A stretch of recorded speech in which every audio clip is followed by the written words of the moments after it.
No início a terra era sem forma e vazia. Bom, mas isso aí vocês já sabem, eu já sei, estamos cansados de saber, né? Mas uma coisa que eu acho que é interessante que a gente perceba e preste atenção é que no início de todas as coisas, algumas coisas já existiam. Deus, por exemplo, Jesus, o Espírito Santo, eles na forma da Trindade. Existia a água na terra também, pois o Espírito de Deus pairava sobre as águas. Existia até mesmo o que podemos dizer a própria terra, só que ela era sem forma e vazia, mas algo ali já existia. Este é o princípio da criação. Quando Deus diz então, haja luz no primeiro dia, houve luz. Mas essa luz não era uma luz solar ou uma luz que era o reflexo da luz solar na lua. Era a própria glória de Deus que estava iluminando a terra. Mas como que poderíamos entender melhor como que é essa luz? Como que a gente pode entender melhor como que funcionava essa luz do primeiro dia da criação?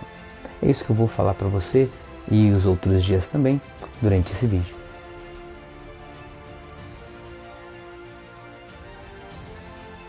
Um dos fatos mais curiosos que a gente pode enfrentar quando a gente afirma que no primeiro dia da criação houve luz e essa luz não era do sol, é quando o texto afirma que houve tarde e manhã e este foi o primeiro dia. Como podemos ter um primeiro dia, ou uma noite, ou um ciclo de dia, quando na verdade não tem sol, não teria a lua para que a gente pudesse ter esse ciclo de dia? Mas para que a gente possa entender de uma maneira mais simbólica, Deus ele está aqui nessa posição e a luz de Deus está refletindo sobre a terra. Desde o primeiro dia da criação, quando houve luz, a terra ela já exerceu sua função de rotação. Então quando Deus estava aqui e a luz de Deus iluminando, a terra girou. E esse giro da terra, que no caso é a rotação, essa rotação da terra que fez o ofício que entendemos hoje de dia e de noite, pois um lado da terra a luz de Deus estava iluminando, do outro lado estava escuro. E Deus viu que a luz era boa, que esse ciclo era bom, e esse foi o primeiro dia. No segundo dia da criação, Deus criou a separação entre as águas dos oceanos, as águas do mar e as águas que ficarão no céu, as águas das nuvens e outras águas que a gente encontra ali acima dos céus. Ele fez então o céu visível, fazendo então que uma parte das águas que estava ao redor desse globo aí sem forma e vazio fizesse uma separação dessas águas, mantendo algumas centralizadas na terra e algumas na atmosfera. Então a gente tem o segundo dia da criação. Depois, no terceiro dia da criação, então vamos ter o que entendemos até mesmo como Pangeia.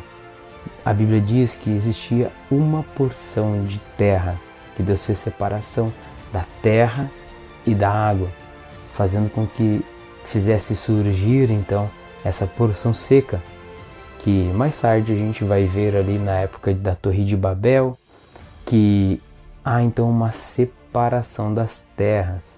Quando a Bíblia diz que nos dias de Peleg as terras se dividiram, as terras se separaram, é este acontecimento, mas a gente vai estudar um pouco mais sobre isso quando estivermos falando sobre a Torre de Babel. Mas ainda assim, no terceiro dia, Deus criou as plantações, as vegetações. Até o terceiro dia da criação, todas as coisas estão sendo regidas de uma forma sobrenatural. A terra faz uma rotação, mas ainda assim é a luz de Deus que ilumina a terra. Deus criou ali algumas vegetações, fez separação das águas, fez surgir então a porção de terra seca ali, um continente, mas até então tudo está sendo regido, não existe ainda uma ordem astronômica acontecendo. Até que então no quarto dia Deus cria o sol e a lua e as estrelas, que aí então começa a termos um ciclo astronômico, onde o sol então será o centro e a Terra irá girar em torno do Sol, a Lua fará sua rotação também. Todos os astros então estão sendo criados e vão começar a partir do quarto dia exercer as suas funções. E a partir deles então teremos as estações, a partir deles teremos então todos os ciclos já pré-estabelecidos por Deus. Não precisará mais que a luz de Deus ilumine a terra, não precisará mais que Deus faça com que as coisas aconteçam, mas aquilo que Ele criou vai fazer a sua missão, aquilo que Deus designou para que fizesse. Então no quarto dia a gente começa a ter ciclos agora que a criação começa a exercer por si só, conforme a vontade de Deus, a partir do dia 4, quando é criado então o Sol e a Lua. No dia 5 então a gente vai ter a criação de alguns animais, isto é, as aves do céu e os animais aquáticos. No sexto dia da criação então vamos ter a criação dos gados, dos répteis, de todos os outros animais e por fim a criação do ser humano. O último passo da criação de Deus foi a criação do homem. Deus então forma Adão do pó da terra e sopra então nas narinas, no nariz de Adão, o fôlego de vida, que é o espírito que nós temos em nós. A partir daí então, Deus criou o homem e a partir do homem, da costela de Adão, Deus criou Eva. E esse foi então o primeiro casal que Deus criou, Deus formou a partir do pó. E eles então são colocados em um jardim que fica no Éden. A gente chama de Jardim do Éden porque era um jardim onde ficava na região do Éden. Região que é desconhecida, não temos, mesmo que você veja vários vídeos aí no YouTube ou na internet dizendo que sabem onde é a localização do Jardim do Éden, ou que encontraram a Arca de Noé, ou que encontraram... Nada disso foi possível. Não é da vontade de Deus que essas coisas sejam conhecidas e não faz diferença nenhuma para a nossa vida hoje em dia. Mas Adão e Eva foram criados e colocados em um jardim que fica na região do Éden. Algo interessante que a gente precisa destacar aqui no momento da criação do homem é que Deus fala assim: façamos o homem à nossa imagem e à nossa semelhança. Eu já tinha falado no início desse vídeo que lá na criação, no princípio de tudo, existia algo, Deus, Jesus e o Espírito Santo, e aqui a gente pode entender que a partir dessa frase de Deus, no plural, façamos o homem à nossa imagem e à nossa semelhança, quer dizer exatamente isso, que Deus estava ali com Jesus. João fala que Jesus ele é o Verbo, e o Verbo estava com Deus, e o Verbo era Deus. Colossenses também fala que, pois dele, por ele e para ele foram criadas todas as coisas. Então Jesus Cristo estava lá na criação, pois ele é Deus, e eles formam a Trindade. Este é outro mistério que nós humanos não temos capacidade intelectual para desvendar ou entendermos, né? Mas ainda assim, ainda sobre imagem e semelhança de Deus, podemos destacar dois pontos muito importantes. O ponto 1 ele é mais fácil de resolvermos, mas o ponto 2 complica um pouco mais. Quando a Bíblia fala que somos imagem de Deus, essa imagem, na verdade, é a representação de Deus. Como a gente pode ver quando a gente fala que certa pessoa representa a figura paterna ou que uma mulher representa a figura materna, isso são figuras, são representações. Quando nós fomos criados à imagem e à semelhança de Deus, não é que a gente foi criado na imagem corporal de Deus, que Deus possui um corpo, onde tem braços, tem dedos, olhos, boca, nariz. Não é isso. Na verdade, quando diz que a gente foi criado à imagem de Deus, se refere justamente à figura de Deus.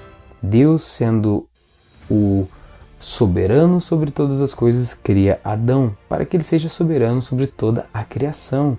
Em relação aos animais, que domine sobre os animais, que domine sobre a natureza. Este era o plano inicial. Mas, e quando a gente vem para a parte do texto que diz fomos criados a sua imagem, que a gente já falou, e a sua semelhança. Como nós somos semelhantes a Deus? Isso aí, ele pode ser até um pouco mais difícil de entender, mas é basicamente assim. Quando somos semelhantes a Deus, a Bíblia se refere em sentido intelectual, em sentido filosófico, quando podemos pensar, quando podemos amar, quando podemos sentir ódio, quando podemos sentir justiça, quando podemos sentir. O fato de sentir nos faz então semelhantes a Deus. Mas ainda assim tem um grande porém. Quando o texto está falando sobre imagem e semelhança, ele está falando de Adão, não de nós. Adão sim foi criado perfeito, foi criado com livre-arbítrio, foi criado sem pecado. Neste momento ele era imagem de Deus, neste momento ele era semelhante a Deus em relação às suas emoções, em relação ao seu senso de justiça, seu senso de lidar. Essas coisas então são a semelhança que o homem tem de Deus. Mas quando a serpente então engana Eva, faz com que eles caem no pecado, achando que eles seriam ainda semelhantes a Deus na questão do poder que Deus tem, que eles saberiam o bem e o mal, mas não no sentido de abrir somente o conhecimento, mas no sentido de que eles fossem no mesmo nível de Deus. Mas isso aí a gente vai falar no próximo vídeo, sobre como foi a relação do engano de Satanás, da serpente com Eva, com Adão, e também falaremos sobre Abel e Caim, sobre o primeiro homicídio e muitos detalhes muito importantes, que com certeza a cada vídeo dessa série você vai entender a Bíblia de uma forma totalmente diferente que você não tinha visto ainda. Peço que, se você já é inscrito nesse canal, curta esse vídeo e compartilhe. Se você não é inscrito ainda, se inscreva no canal, assista os nossos vídeos anteriores e esteja ligado nessa série que muitas visões, muitos paradigmas serão quebrados durante esses vídeos. Deus abençoe, então até a próxima.